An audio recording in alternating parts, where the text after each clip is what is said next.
ये केस सन 2013 की है, जो कि दिल्ली एनसीआर से ये मामला सामने आया जिसने पूरे देश को हिलाकर रख दिया। ये केस एक साधारण सी फैमिली से है जिनकी जिंदगी तो बाहर से परफेक्ट दिखती थी, तभी अचानक ये फैमिली एक खून की गुत्थी में फंस जाती है। ये कहानी है रवि वर्मा की, जिसकी मौत ने पुलिस, मीडिया और जनता सबको सवालों में डाल दिया। 16 अप्रैल 2013 की सुबह नोएडा पुलिस को कॉल आया कि एक फ्लैट में 32 साल के रवि वर्मा की लाश पड़ी है। तुरंत पुलिस अपनी टीम के साथ घटनास्थल पर पहुंचती है और जांच पड़ताल शुरू कर देती है।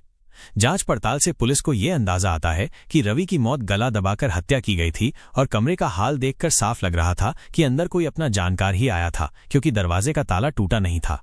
इसका मतलब कातिल घर का ही कोई था या कोई बहुत करीबी भी हो सकता था। आपको बता दें कि रवि अपनी पत्नी श्वेता और 6 साल की बेटी के साथ उस फ्लैट में रहता था। पड़ोसियों का कहना है कि दोनों पति पत्नी के बीच अक्सर झगड़े होते थे। रवि एक प्राइवेट कंपनी में काम करता था, जबकि श्वेता गृहिणी थी। कई बार आस पड़ोस ने तेज आवाज में होने वाली बहस भी सुनी थी।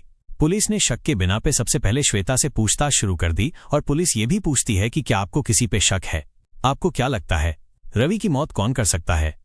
रवि की पत्नी श्वेता का कहना था कि मैं और मेरी बेटी कमरे में सो रहे थे। ये सब कब और कैसे हुआ मुझे कुछ पता नहीं चला। जब सुबह देखा तो रवि मृत पड़ा था और रवि की मौत कौन कर सकता है ये मुझे नहीं मालूम और ना ही मुझे किसी पर शक है। लेकिन पुलिस को श्वेता के बयानों में बार बार विरोधाभास मिला, क्योंकि श्वेता ने जिस तरह पुलिस को बयान दे रही थी उससे शक श्वेता पर ही जा रहा था, क्योंकि रात को किसी के आने जाने का कोई सबूत भी नहीं था। शक का घेरा पत्नी श्वेता पर आने लगा। कई दिनों की जांच में पता चला कि श्वेता का किसी दूसरे आदमी से अफेयर था। वो किसी दूसरे आदमी से प्यार करती थी। इस बात का पता तब चला जब पुलिस के द्वारा श्वेता का मोबाइल चेक किया गया।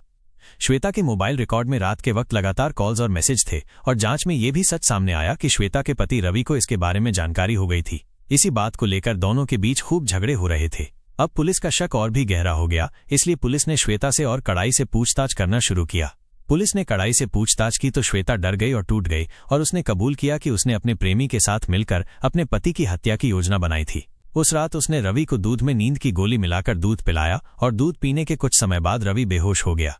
तब श्वेता ने तकिए से उसका गला दबा दिया, जिससे रवि की मौत हो गई। उसके बाद प्रेमी ने आकर सबूत भी मिटाने की कोशिश की। सारा बयान लेने के बाद पुलिस ने दोनों को गिरफ्तार कर लिया और कई सालों तक केस की सुनवाई के बाद कोर्ट ने दोनों को उम्र कैद की सजा सुनाई, जिसका नतीजा ये निकला कि एक परिवार, एक मासूम बच्ची की जिंदगी सब बर्बाद हो गया। ये कहानी हमें एक कड़वा सच बताती है कि क्राइम कभी भी सिर्फ एक पल में नहीं होता। वो रिश्तों में बढ़ते शक, झगड़े और लालच से धीरे धीरे जन्म लेता है और जब फूटता है तो सब कुछ तबाह और बर्बाद कर देता है।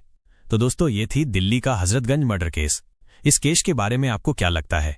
अपने विचार हमें कमेंट में जरूर बताइए। और हाँ, चैनल को सब्सक्राइब करना मत भूलिए, क्योंकि अगली बार हम फिर लाएंगे एक नया केस, सिर्फ खबर क्राइम की पर। और आप और अपने परिवार का ध्यान रखिए और हमेशा खुश रहिए। धन्यवाद।